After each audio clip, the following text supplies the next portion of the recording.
이 이야기는 치매 환자인 척 하셨던 한 할머니의 이야기입니다. 시골의 한적한 길.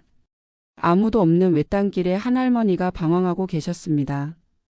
깊게 구부러진 허리, 느린 걸음, 초점 잃은 눈빛.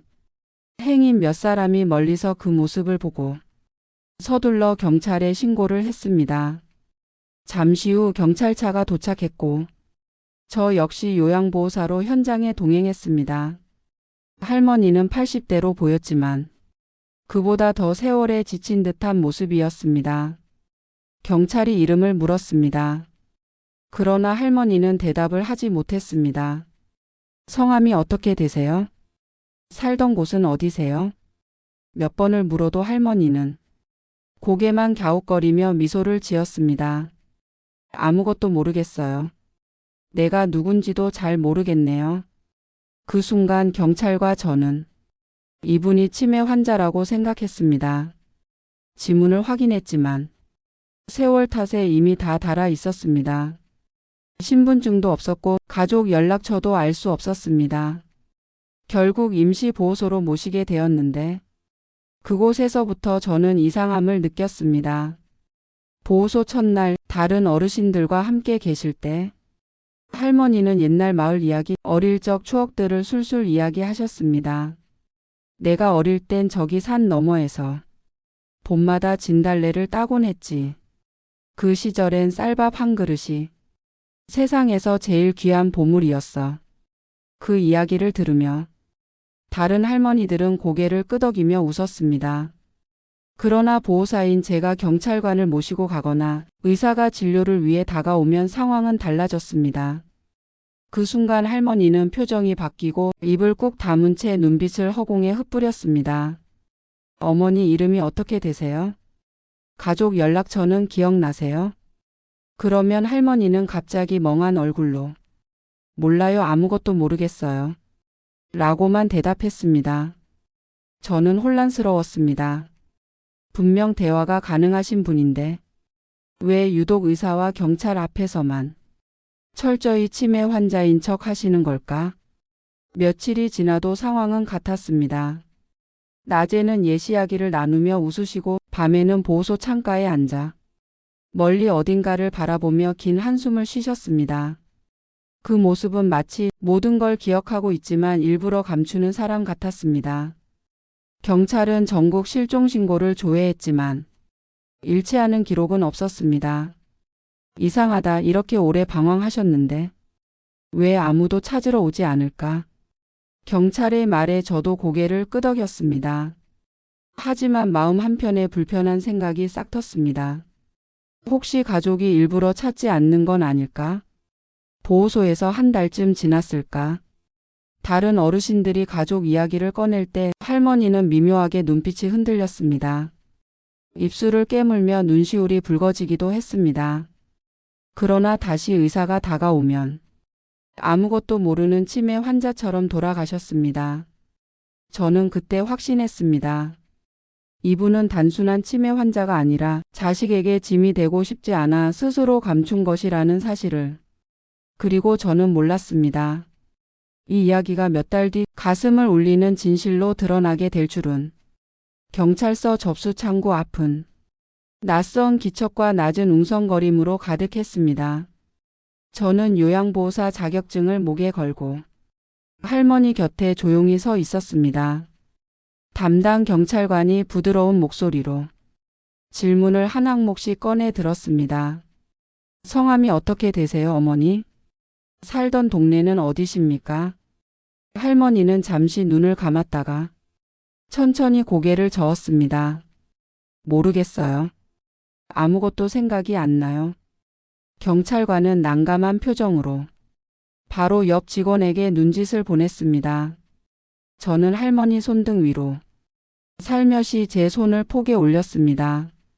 차갑고 마른 체온이 오랫동안의 고단함을 말해주고 있었습니다. 지문 확인 장비가 준비되었고 경찰관은 친절히 손가락을 안내했습니다. 살짝 여기에 올려보세요. 금방 끝납니다, 어머니.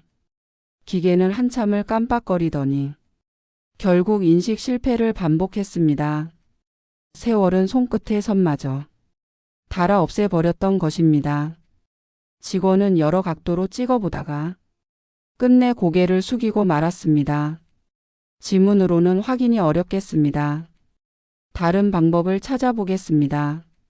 경찰서 상담실로 자리를 옮기자 따뜻한 물 한 컵이 조용히 놓였습니다. 할머니는 종이컵을 두 손으로 감싸 쥐고 한 모금도 넘기지 못한 채 멍하니 앉아 계셨습니다. 창밖에는 오후의 빛이 유리창을 타고 길게 미끄러졌습니다. 어머니 혹시 자녀분 성함이라도 전화번호 일부라도 기억나세요? 경찰관의 목소리는 조심스러웠고 저는 숨을 죽이며 할머니의 입술을 바라봤습니다. 그때였습니다. 할머니의 눈빛이 아주 잠깐 흔들렸습니다. 아주 짧은 순간이지만 분명히 어떤 기억이 스쳤습니다. 그러나 곧 할머니는 아무 일도 없었다는 듯 고개를 숙였습니다. 몰라요. 정말 아무것도 모르겠어요. 그 한마디는 한없이 연약했지만 저에게는 낯선 무게로 다가왔습니다. 상담은 신중하게 이어졌고 저는 기록지에 메모를 덧붙였습니다. 의료침해 의심 임시 보호 필요. 감정 기복 없음 기초 신체 기능 양호. 경찰은 절차에 따라 임시 보호소 이송을 요청했습니다. 구급차 대신 보호 차량이 도착했고 저는 할머니의 어깨에 조심스레 담요를 둘렀습니다. 잠깐 이동하실 거예요, 어머니. 따뜻하게 다녀오겠습니다. 차 문이 닫히는 그 순간 할머니는 제 손목을 아주 약하게 잡았습니다. 그 눈빛에는 말로 설명하기 어려운 미안함과 결심이 섞여 있었습니다. 괜찮아요, 어머니. 걱정 마시고 제 손만 잡으세요. 차가 움직이기 시작하자 경찰관이 창밖 풍경을 바라보며 중얼거렸습니다. 실종 조회를 돌려봤지만 일치하는 신고가 하나도 없습니다. 저는 고개를 끄덕였지만 머릿속은 묵직하게 울렸습니다. 정말 아무도 찾고 있지 않은 걸까? 아니면 찾을 수 없게 된 걸까? 보호소에 도착하자 접수팀장은 즉시 초기 문진을 준비했습니다. 혈압과 맥박 체온을 재고 낙상 위험과 영양 상태를 점검했습니다. 의료진이 들어오자 할머니는 다시 멍한 표정을 지었습니다. 조금 전까지 흔들리던 눈빛은 사라지고 말수는 최소한으로 줄었습니다. 성함 기억나시나요? 모르겠어요. 자녀분은 몇 분이세요? 모르겠어요. 결혼은 하셨어요? 모르겠어요. 짧고 반복되는 무지의 대답이 차갑게 공간을 채웠습니다. 문진이 끝나자 의사는 제 쪽을 향해 낮게 말했습니다. 중등도 이상의 치매 의심. 우선 안전과 관찰이 필요합니다. 저는 고개를 끄덕였지만 속으로는 긴 의문이 고개를 들었습니다. 정말 모르는 걸까? 아니면 모르는 척인 걸까? 해가 기울 무렵 보호소 거실에는 조용한 라디오 음악이 흐르고 있었습니다. 다른 어르신들이 둘러앉아 뜨개질과 바둑판을 나눠 들고 있었습니다. 제가 모포를 접는 사이 한 어르신이 새로 오신 할머니에게 말을 건넸습니다. 어머니 고향이 어디세요? 난 충청도예요. 예전에 논을 많이 붙였지. 할머니는 잠시 머뭇거리더니 조심스럽게 입을 뗐습니다. 나는 산이 두 겹으로 겹친 동네였지. 봄이면 진달래가 산을 물들였고 그 목소리는 놀라울 만큼 또렷했고 단어 하나하나가 따뜻한 체온을 지니고 있었습니다. 그 순간 저는 손에 쥐고 있던 모포를 놓칠 뻔했습니다. 지금은 기억하고 계신다. 그런데 왜 의료진 앞에서는 저녁 식사가 끝난 뒤 저는 조심스레 개인 면담을 요청했습니다. 작은 상담실에 마주 앉아 바람 소리가 창틀에 부딪히며 잦아들었습니다. 어머니 오늘 많이 피곤하셨죠? 따뜻한 차 좀 드실래요? 할머니는 고개를 끄덕이며 찻잔 위에 김을 천천히 바라보았습니다. 힘드시면 천천히 대답하셔도 돼요. 여기선 아무도 어머니를 다그치지 않아요. 그 말에 할머니는 한참을 침묵하셨고 마침내 아주 낮은 목소리로 말했습니다. 고마워요. 근데 내 말은 믿지 마요. 뜻밖의 답에 제 심장이 작게 쿵 하고 내려앉았습니다. 왜요, 어머니? 무슨 뜻이에요? 할머니는 웃는지 우는지 모를 표정으로 찻잔을 양손으로 꼭 쥐었습니다. 그냥 다 잊은 척할 때가 있어요. 그 순간 저는 숨을 멈췄습니다. 방 안의 공기가 한 겹 더 무거워졌습니다. 잊은 척한다. 그 말은 열쇠 같았습니다. 그러나 저는 더 묻지 않았습니다. 강요된 질문은 마음의 문을 닫게 하니까요. 괜찮아요, 어머니. 오늘은 여기까지 할게요. 상담실을 나와 복도를 걸을 때 형광등 불빛이 바닥에 길게 늘어졌습니다. 서류철을 품에 안고 저는 기록을 정리하기 시작했습니다. 의사 앞에서만 현저히 무반응. 동년배 대화에서는 서사적 기억 풍부. 정서적 자극에 반응 있음. 자발적 신상 회피 가능성. 문장을 꾹꾹 눌러 적으며 제 마음속 문장 하나가 자라났습니다. 이분은 길을 잃은 게 아니라 자신을 감추고 있다. 밤 점호가 끝난 뒤 거실 조명은 하나둘 꺼졌습니다. 창밖으론 늦가을 바람이 낙엽을 데리고 슬며시 지나갔습니다. 침상 사이를 천천히 걸으며 저는 이불 자락을 정돈했습니다. 할머니는 옆으로 살짝 돌아 누운 채 창문 쪽을 바라보고 계셨습니다. 그 눈빛은 멀리 아주 멀리 누구에게도 닿지 않는 곳을 향해 있었습니다. 저는 그 시선을 따라 깊고 조용한 어둠을 한참 바라보았습니다. 그리고 거의 속삭이듯 혼잣말을 남겼습니다. 어머니 괜찮습니다. 숨기고 싶은 것도 다 이유가 있으니까요. 그 밤 제 기록지 마지막 줄에는 단 하나의 문장이 또렷이 남았습니다. 신원을 알 수 없는 어르신. 그러나 마음은 분명히 말하고 있다. 보호소 문이 열리자 따뜻한 남방 바람이 복도를 감쌌습니다. 할머니는 작은 보따리를 품에 안은 채 조심스럽게 발을 들여 놓으셨습니다. 다른 어르신들이 거실 의자에 앉아 낮은 목소리로 담소를 나누고 있었습니다. 새로 오신 분이구먼. 어서 오셔요, 어머니. 몇몇 분들이 미소로 인사를 건넸고 저는 할머니를 안내하며 자리를 마련했습니다. 처음엔 낯설고 어색한 기운 속에서 할머니는 한동안 말없이 앉아 계셨습니다. 그러다 누군가 고향 이야기를 꺼냈습니다. 나는 평생 충청도에서 농사를 지었지. 그 말을 들은 할머니가 살짝 고개를 들며 대답했습니다. 나는 산이 겹겹이 보이는 동네였어. 봄이면 진달래가 붉게 피었지. 그 목소리는 놀라울 만큼 선명했고 표정에는 따뜻한 미소가 번졌습니다. 순간 저는 숨을 고르며 속으로 중얼거렸습니다. 분명 기억을 가지고 계신데 왜? 점심시간이 되어 식탁에 소박한 반찬이 놓였습니다. 할머니는 젓가락을 들고 조심스럽게 밥을 드셨습니다. 옆에 있던 다른 어르신이 물었습니다. 자식들은 어디 사시나? 할머니는 젓가락을 멈추더니 잠시 창밖을 바라보셨습니다. 그리고는 조용히 고개를 저으며 답했습니다. 몰라요, 나는 몰라요. 순간 제 가슴에 알 수 없는 먹먹함이 밀려왔습니다.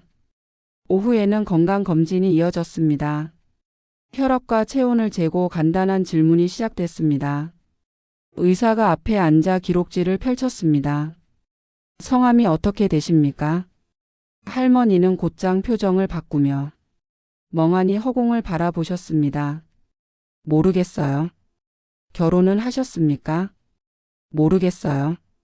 방금 전까지 옛 이야기를 하시던 분이 순식간에 기억을 잃은 사람으로 바뀌었습니다. 의사는 제 쪽을 보며 고개를 끄덕였습니다.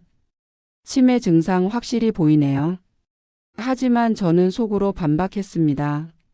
아니에요. 분명 알고 계셨어요. 저녁 무렵 거실에는 라디오에서 흘러나오는 노래가 가득했습니다. 어르신들이 옛가요를 따라 부를 때 할머니도 작은 목소리로 따라 부르셨습니다. 봄날은 간다. 그 목소리는 흔들림 없는 선명한 가락이었습니다. 그러나 제가 다가서서 어머니 성함이 어떻게 되세요? 묻자 할머니는 금세 입술을 다물고 고개를 떨어뜨리셨습니다. 마치 약속이나 한 듯 철저히 자신을 숨기려는 듯 했습니다. 그날 밤 침상 정리를 하며 저는 깊은 한숨을 내쉬었습니다. 도대체 왜 이렇게까지 자신을 감추시는 걸까? 보호소 생활이 보름을 넘기자 할머니는 제법 익숙해 보이셨습니다. 다른 어르신들과 마주 앉아 옛날 농사일과 마을 이야기를 나누셨습니다. 내 어릴 적엔 장날이면 사람들이 줄을 지어 몰려왔지. 가마니에 쌀을 이고 머리에 흰 수건을 매곤 했어. 그 기억들은 너무나 구체적이었고 듣는 이들조차 빠져들게 했습니다. 저는 속으로 고개를 끄덕였습니다. 치매라면 이렇게 또렷할 수 있을까? 하지만 경찰서에서 온 연락은 여전히 제자리를 맴돌고 있었습니다. 실종 신고와 대조했지만 비슷한 사람은 없네요. 담당 경찰관의 목소리는 지쳐 있었고 답답했습니다. 저는 한숨을 내쉬며 기록지를 다시 정리했습니다. 기억 혼재, 신상 회피 가능성 농후. 어느 날 오후 할머니는 거실 창가에 앉아 계셨습니다. 햇살이 얼굴을 비추자 주름진 뺨에 부드러운 그림자가 드리웠습니다. 그때 옆자리에 앉은 어르신이 자식 이야기를 꺼냈습니다. 우리 아들은 올해 60이야. 추석이면 꼭 찾아오지. 그 순간 할머니의 눈빛이 잠시 흔들렸습니다. 입술이 미세하게 떨렸고 손끝이 무릎 위에서 움찔거렸습니다. 그러나 곧 아무 일 없다는 듯 미소를 지어 보였습니다. 그래요, 자식들이 있으면 든든하지요.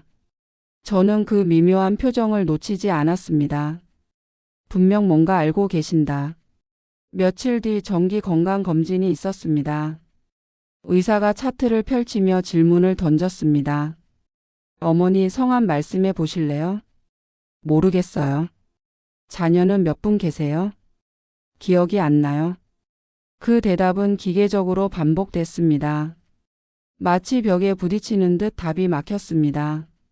의사는 고개를 끄덕이며 중증 치매 확정이라고 기록했습니다. 저는 속으로 반발심이 치밀었습니다. 아니에요, 어머니는 알고 계셔요. 단지 숨기고 계신 거예요. 그날 밤 저모를 돌던 중 저는 침상에 누운 할머니를 보았습니다. 눈은 감겨 있었지만 입술이 미세하게 움직이고 있었습니다. 조용히 귀 기울이자 낮게 속삭이는 단어가 들렸습니다. 아들아. 순간 제 등골이 서늘해졌습니다.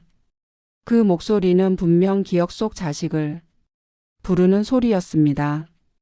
저는 그 자리에 한참 서서 움직이지 못했습니다. 기록지 마지막 칸에 저는 단호히 적었습니다. 끝없는 수수께끼. 분명 기억이 존재함. 그러나 의도적으로 감춤. 그리고 혼잣말처럼 제 마음속에 새겼습니다. 어머니, 당신은 길을 잃은 게 아니라 마음을 감춘 것이군요. 보호소 생활이 2달을 향해 가자 할머니의 패턴은 분명하게 드러났습니다. 낮에는 다른 어르신들과 어울리며 옛날 이야기를 술술 풀어놓으셨습니다. 내가 젊었을 땐 들판에서 김을 메고 해가 질 때까지 논두렁을 걸었지. 여름이면 개울에 들어가 찬물에 발 담그는 게 낙이었어. 그 말에는 감정과 온기가 담겨 있었고 듣는 이들의 얼굴에도 웃음이 번졌습니다. 그러나 의료진이나 경찰이 다가오면 상황은 언제나 달라졌습니다. 이름, 나이, 가족에 관한 질문이 나오면 할머니는 곧장 무표정으로 변했습니다. 모르겠어요. 아무것도 모르겠어요. 그 짧은 대답만 남기고 다시는 입을 열지 않으셨습니다. 저는 그 모습을 보며 가슴 속 의문이 점점 커져갔습니다. 치매라면 왜 특정 순간에만 이렇게 철저히 잊은 척을 하실까? 기록지 한쪽에 메모를 남겼습니다. 조건부 기억 상실? 혹은 의도적 회피? 밤이 깊어 다른 어르신들이 잠든 뒤 저는 복도 끝 창가에서 혼자 서 있었습니다. 창밖의 가로등 불빛이 어둠 속에 희미하게 흔들렸습니다. 그 빛을 바라보며 저는 속으로 되뇌었습니다. 정말 모르시는 걸까 아니면 숨기는 걸까? 며칠 뒤 오후 휴식 시간. 저는 일부러 할머니 옆에 앉았습니다. 어머니 오늘 기분은 어떠세요? 그냥 그래요 괜찮아요. 할머니는 시선을 피하며 짧게 대답했습니다. 저는 부드럽게 화제를 바꿨습니다. 옛날에 좋아하시던 음식 있으세요? 할머니는 잠시 눈을 반짝이며 보리밥에 나물 무친 거. 그게 제일 좋았지. 그 순간의 표정은 누구보다 생생한 기억을 가진 사람이었습니다. 그러나 제가 다시 조심스레 물었습니다. 어머니 지금은 가족이? 말이 끝나기도 전에 할머니의 얼굴은 돌처럼 굳었습니다. 그리고는 고개를 떨어뜨리며 조용히 속삭였습니다. 모르겠어요 아무것도. 저는 한참을 그 옆에 앉아 있었습니다. 대답을 강요할 수도 그냥 넘길 수도 없었습니다. 그러다 문득 할머니의 눈가에서 미세하게 떨리는 주름을 보았습니다. 그건 두려움이자 숨기고 싶은 비밀의 그림자 같았습니다. 그날 밤 기록지를 정리하며 저는 스스로에게 질문했습니다. 이분은 왜 이렇게까지 자신을 감출까? 정말 자식에게 짐이 되기 싫어서일까? 심장이 먹먹해졌습니다. 그리고 한 줄을 크게 적었습니다. 보호사의 의문. 이 어르신은 잃은 것이 아니라 감추고 있다. 늦여름의 햇살이 보호소 마당을 부드럽게 덮고 있었습니다. 할머니는 벤치에 앉아 작은 바람결에 흩날리는 나무 잎을 바라보셨습니다. 저는 다른 어르신들 차를 챙긴 뒤 조용히 그 옆자리에 앉았습니다. 마당 한쪽에서 들려오는 웃음소리에 할머니의 얼굴에 희미한 미소가 번졌습니다. 그 순간 옆에 있던 어르신이 자식 이야기를 꺼냈습니다. 우리 아들 녀석 이번 주에 온다고 했어. 명절이라 바쁘다는데도 꼭 들른다네. 할머니는 한동안 침묵하다가 작게 한숨을 내쉬셨습니다. 그리고는 낮게 중얼거리셨습니다. 난 자식한테 짐이 되고 싶지 않아. 저는 귀를 의심했습니다. 순간적으로 할머니를 바라봤습니다. 그 표정은 담담했지만 어딘가 슬픔이 깊게 스며 있었습니다. 어머니 무슨 말씀이세요? 제가 조심스레 묻자 할머니는 고개를 저었습니다. 그냥 그래. 나 같은 늙은이 무거운 짐일 뿐이야. 그 말은 바람에 흩날리는 낙엽처럼 쓸쓸하고 가벼웠습니다. 하지만 제 가슴은 무겁게 내려앉았습니다. 저녁 식사 시간 다른 어르신들이 가족 전화를 기다릴 때 할머니는 구석에 앉아 조용히 밥만 드셨습니다. 그 눈빛엔 체념이 있었고 스스로를 더 작게 만드는 의지가 보였습니다. 저는 그 순간 깨달았습니다. 이분은 정말 가족을 기억하지 못하는 게 아니다. 자식에게 짐이 되지 않으려고 스스로 모든 걸 지우고 계신 거다. 그날 밤 복도를 돌며 저는 할머니 방 앞에 잠시 서 있었습니다. 안에서 들려오는 낮은 목소리. 괜찮아 짐이 되지 말자. 저는 문틈에 새어나오는 불빛을 바라보다 한참 동안 움직이지 못했습니다. 그 순간 보호사로서가 아니라 한 사람으로서의 연민이 제 마음을 채웠습니다. 기록지를 덮으며 저는 한 줄을 크게 적었습니다. 자식에게 짐이 되기 싫어. 스스로 치매 환자가 된 어머니. 그리고 속으로 기도했습니다.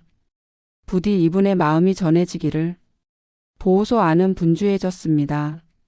곧 다가올 추석을 앞두고 어르신들이 하나둘씩 가족들과 통화했습니다. 엄마 이번에 갈게요. 아버지 손주들도 데려가요. 전화기 너머로 들려오는 목소리에 어르신들의 얼굴은 금세 밝아졌습니다. 누군가는 고향 음식을 부탁했고 누군가는 오랜만에 만남을 손꼽아 기다렸습니다. 그러나 할머니의 곁은 유난히 고요했습니다. 전화벨이 울리지 않았고 찾아온 가족도 없었습니다. 다른 어르신들이 들뜬 목소리로 가족 이야기를 나눌 때마다 할머니는 작은 미소만 지으며 조용히 고개를 끄덕였습니다. 어머니 명절 준비 기대되시죠? 제가 일부러 물었을 때 할머니는 잠시 제 눈을 바라보다가 천천히 고개를 저으셨습니다. 난 괜찮아. 올 사람 없으니 기대할 것도 없지. 그 말에 제 가슴이 먹먹해졌습니다. 추석 전날 보호소 안은 선물 꾸러미와 음식 냄새로 가득했습니다. 전이 부쳐지고 송편이 찌는 소리에 분위기는 활기로 넘쳤습니다. 하지만 할머니의 방은 여전히 조용했습니다. 창가에 앉아 먼 하늘을 바라보던 할머니는 작게 중얼거리셨습니다. 나는 짐이 되기 싫어. 그 목소리는 마치 스스로를 달래는 주문 같았습니다. 저는 그 말이 칼처럼 가슴을 베고 지나갔습니다. 명절 당일 가족을 만난 어르신들은 웃음꽃을 피우며 풍성한 하루를 보냈습니다. 사진을 찍고 손주들과 함께 놀며 잠시라도 젊은 시절로 돌아간 듯 했습니다. 그러나 할머니는 한쪽 구석에 앉아 그 모습을 묵묵히 지켜보셨습니다. 웃음을 짓는 듯 했지만 눈빛은 깊은 외로움으로 젖어 있었습니다. 그날 밤 기록지에 저는 한 줄을 써 내려갔습니다. 명절에도 홀로 남은 어르신. 기대하지 않는 표정 속 깊은 체념이 보임. 그리고 속으로 기도했습니다. 부디 이 외로움이 끝나길. 추석이 지나고 보호소는 다시 일상의 고요로 돌아왔습니다. 그러나 제 마음은 무거웠습니다. 명절 내내 홀로 계셨던 할머니의 모습이 머릿속에 지워지지 않았기 때문입니다. 어느 날 저녁 거실 TV에서는 가족 드라마가 방영되고 있었습니다. 주인공이 엄마를 부르는 장면이 나오자 할머니의 눈빛이 순간 흔들렸습니다. 입술이 미세하게 떨렸고 눈가에는 알 수 없는 습기가 맺혔습니다. 그러나 다른 이들이 돌아보는 순간 할머니는 곧 평온한 얼굴로 돌아갔습니다. 며칠 후 밤 저모를 돌던 중 저는 할머니 침상 옆에 서 있었습니다. 그때 작은 중얼거림이 들렸습니다. 아들아. 순간 심장이 철렁 내려앉았습니다. 치매 환자라면 기억하기 힘든 단어를 할머니는 분명하게 발음하고 계셨습니다. 저는 한참 동안 숨을 죽인 채 그 목소리를 듣고만 있었습니다. 다음 날 마당에서 담소를 나누던 중 한 어르신이 무심코 물었습니다. 어머니 따님은 어디 계셔요? 할머니는 놀란 듯 눈을 깜빡이더니 바로 웃으며 대답했습니다. 나는 혼자야. 가족은 없어. 그러나 그 웃음은 억지였고 눈빛은 여전히 흔들리고 있었습니다. 그날 기록지에 저는 적었습니다. 무의식적으로 가족을 언급함. 의식적 상황에서는 철저히 부정. 저는 스스로에게 되물었습니다. 왜 이토록 철저히 감추는 걸까? 어떤 사연이 있는 걸까? 그리고 깨달았습니다. 할머니는 단순한 치매 환자가 아니라 스스로를 지워버린 분이라는 걸. 늦가을 바람이 불어오던 어느 날 보호소 사무실 전화벨이 요란하게 울렸습니다. 담당 경찰관이 전화를 받고는 잠시 눈빛을 굳혔습니다. 예? 어머니를 찾으신다고요? 연령대와 외모가 비슷하다고요? 순간 제 심장이 빠르게 뛰기 시작했습니다. 드디어 누군가 할머니를 찾은 걸까? 전화의 주인공은 한 중년 여성. 떨리는 목소리로 말했습니다. 제 어머니가 사라지셨어요. 혹시 보호소에 계신 분이 아닐까요? 경찰은 신중하게 질문을 이어갔습니다. 연령, 체형, 얼굴의 특징까지 하나하나 확인했습니다. 대조해 본 결과 많은 부분이 일치했습니다. 그날 오후 경찰은 곧장 보호소를 찾아왔습니다. 저도 긴장된 마음으로 함께했습니다. 오늘 한 분이 어머니를 찾는다고 합니다. 확인 절차를 진행해야겠습니다. 그 말을 듣는 순간 할머니의 표정이 미묘하게 변했습니다. 분명 치매 환자의 무표정이었는데 그 눈빛은 깊은 물결처럼 흔들리고 있었습니다. 잠시 후 사무실 문이 열리며 중년 여성이 다급히 들어섰습니다. 어머니 맞으세요? 여성의 목소리는 떨리고 있었고 그 순간 할머니의 눈가에 눈물이 맺혔습니다. 그러나 바로 대답하지는 않았습니다. 입술만 파르르 떨리며 미묘한 침묵이 이어졌습니다. 저는 숨을 죽이며 그 장면을 지켜봤습니다. 할머니는 마치 마음속에서 거대한 결정을 내리고 있는 듯 보였습니다. 그리고 마침내 할머니의 입술이 열렸습니다. 딸아. 순간 방 안의 공기가 멈춘 듯 했습니다. 저도 모르게 눈가가 뜨거워졌습니다. 그날 기록지에 저는 이렇게 적었습니다. 뜻밖의 연락. 가족 확인. 어르신의 마음이 무너져 내리듯 열림. 보호소 거실 문이 열리자 딸과 사위가 서둘러 들어왔습니다. 딸은 눈물을 글썽이며 조심스럽게 다가왔습니다. 어머니 정말 어머니 맞으시죠? 그 목소리는 떨리고 있었습니다. 할머니는 순간 굳어 계시다가 천천히 고개를 들었습니다. 눈과 눈이 마주친 순간 할머니의 표정이 무너졌습니다. 딸아. 짧은 한마디가 방 안을 울렸습니다. 딸은 그 자리에 주저앉아 할머니를 끌어안고 흐느꼈습니다. 사위 또한 눈물을 삼키며 어깨를 두드려 주었습니다. 그동안 무표정과 침묵으로 버텨왔던 할머니는 이제는 더 이상 감출 수 없었습니다. 어깨가 들썩이며 억눌렸던 눈물이 쏟아졌습니다. 저는 그 장면을 지켜보며 가슴이 벅차올랐습니다. 이분은 치매 환자가 아니었다. 단지 자식에게 짐이 되지 않으려 스스로를 감춘 것이었다. 딸은 할머니 손을 꼭 잡으며 말했습니다. 왜 그러셨어요, 어머니? 왜 혼자 그렇게 힘들게 계셨어요? 할머니는 흐느끼며 대답했습니다. 짐이 되고 싶지 않았어. 그저 너희에게 부담이 되고 싶지 않았어. 그 말에 딸은 눈물을 쏟으며 어머니는 짐이 아니에요. 저희의 삶 그 자체예요. 라고 말했습니다. 그 순간 거실에 있던 모든 사람들은 숨을 죽인 채 눈시울을 붉혔습니다. 저도 기록지를 내려놓고 그저 손수건을 꺼내 눈가를 훔쳤습니다. 그날 기록의 마지막 줄에는 이렇게 적었습니다. 극적인 상봉. 사랑이 드러나는 순간 어머니는 다시 가족품으로 돌아옴. 딸과 상봉한 뒤로 할머니의 표정은 눈에 띄게 달라졌습니다. 이제는 무표정 대신 따뜻한 미소가 얼굴에 번졌습니다. 거실 창가에 앉아 계시던 모습은 더 이상 공허하지 않았습니다. 사람들은 속속 사건의 전말을 알게 되었습니다. 치매 환자가 아니라 자식에게 짐이 되지 않으려 스스로를 감췄던 어머니였다는 사실. 그 사실은 듣는 이의 가슴을 먹먹하게 만들었습니다. 딸은 할머니 손을 꼭 잡고 말했습니다. 어머니 왜 그렇게 하셨어요?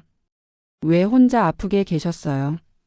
할머니는 눈시울이 젖은 채 조용히 대답했습니다.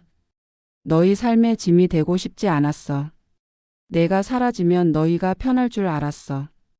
그 말은 칼처럼 날카로웠고 동시에 끝없는 사랑의 증거였습니다. 자식에게 버림받으면서조차 여전히 자식을 사랑하는 마음.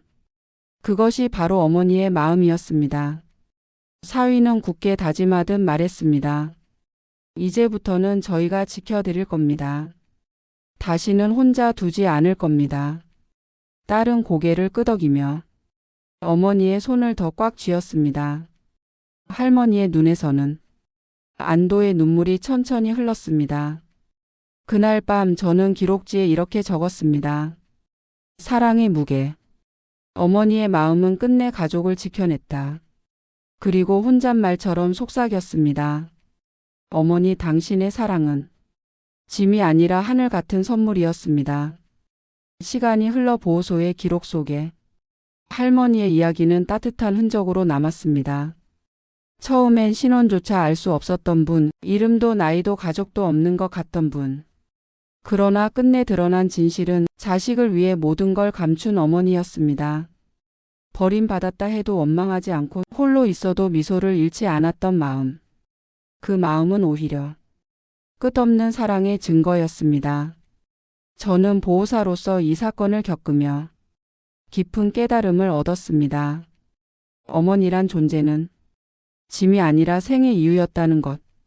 자식에게조차 버려진 순간에도 끝내 사랑으로 남아 있었다는 것. 다시 가족의 품에 안긴 할머니는 더 이상 치매 환자가 아니었습니다. 그저 평범한 어머니로 딸의 손을 꼭 잡은 노인이었습니다. 저녁 노을이 물든 보호소 마당에서 세 사람은 나란히 앉아 있었습니다. 붉게 물든 하늘빛 아래에서 그들은 말없이 서로를 바라보았습니다. 그 침묵은 모든 것을 말해 주었습니다. 사랑은 사라지지 않았음을. 그리고 어머니라는 이름이 얼마나 위대한지 다시금 일깨워 주었습니다. 그날 제 기록지 마지막 줄에는 짧은 문장 하나가 남았습니다. 어머니는 끝내 어머니였다.